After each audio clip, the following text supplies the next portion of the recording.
paartileen siyaasaa, dhaabbileen siivikii, hawaasni bal'aan, mootummaan, miidiyaan, hayyooleen, diyaasporaan hundumtu barbaachisummaa nageenyaa kanatti amanee bakka jiru irratti hojjechuu qaba jechuudha. Gamtaan qeerroo Oromoo dargaggoota Oromoodhaa hundeeffama isaa irraa goleen Oromiyaa hundi nagaa akka taatuuf hundaa'e qe'een Oromoo nagaa haa taatu.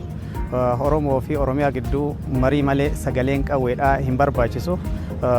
Oromoon teessoo irra taa'ee rakkoowwan jiran hunda minjaalatti fidee marii bal'aa akka geggeessuu fi rakkoowwan jiran karaa mariitii akka furatuuf garaagarummaa yaadaa gara teessootti fidee Oromoon fala argatee Oromiyaan nagaa taatee biyya badhaatee akkaataa itti hundeeffannee keessa jiraannutti golee Oromiyaadhaa nagaa taasisuudhaaf kan hundaa'e waan ta'eef kaayyoon inni guddaan keessoon Oromoodhaa nagaa haa ta'u, dacheen Oromiyaa nagaa haa taatu, sagaleen qawweedhaa Oromoo gidduudhaa haa badu, haa dhaabbatu kan jedhu qabateeti. Kaayyoon isaa guddaan isa kana.